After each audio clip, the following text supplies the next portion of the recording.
Mga ka-59, ito po ay guide po sa pagkuha ng renewal ng security license natin sa one-stop shop sa Camp Crame. Makakatulong po sa inyo to.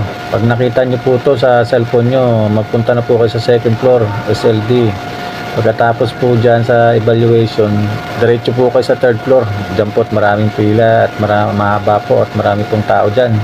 Mga ka-59, maghintay-hintay lang po tayo dyan na tawagin tayo.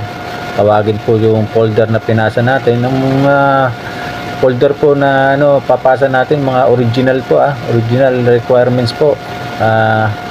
Yan po ang ipapasa natin. Hindi na po kailangan ng Xerox. Kailangan po naka-arrange lang. Magpaturo lang po kayo sa pinagkuhanan nyo ng training or kaya dyan sa labas ng Crame meron po na ga-arrange yan. Ayan po. Maghintay-hintay lang po tayo. Tawagin yung pangalan natin. Tingnan-tingnan nyo na rin po yung mga cellphone nyo. Lagi nyo i-off on para makita nyo po yung yung status nung nyo. Ayan po, makikita nyo po yung status. Lagi nyo pong titingnan yan. Inabot na po ako ng hapon dyan.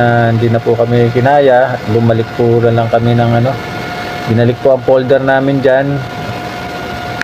Tapos pinabalik kami kinabukasan ng umaga. Kasi hindi na kinaya ng land bank. Hanggang alas 2 lang ang land bank. Kaya tatawagin po kami dyan yung mga huli na. At yan po, nung nakuha na po namin ang ang papers namin na may SBR na, pinabalik po kami dyan sa second floor. Second floor po yan. Second floor po yan. Mabalik ka dyan para makuha mo yung SBR. Magbabayad ka kasi dyan. Yan po yung bayad sa land bank. Babayaran natin 500 pesos lang po. 500 pesos. Yan po ang babayaran natin sa land bank. Tapos pipila po ulit tayo. Diyan for capturing na po tayo Ang ibibigay po natin yung white copy na resibo tsaka blue. Yan lang po ibibigay natin dyan sa police, dyan sa capturing. Magpumili lang po tayo ng maayos at dire-diretso po yan. Mabilis naman po ang yan. At mga alas 9 pa lang po yata yan ang bumalik. Ayan po at malapit na po ako dyan makakuha. Dalawa po ang nagka-capture dyan ng picture. Kaya mabilis po. Napakabilis po niyan pagka nandyan na po kayo sa capturing. Ayan po at nakuha ko na po yung license ko. Security license. For 5 years po. Ayan, time clock po is 9 at 10:45.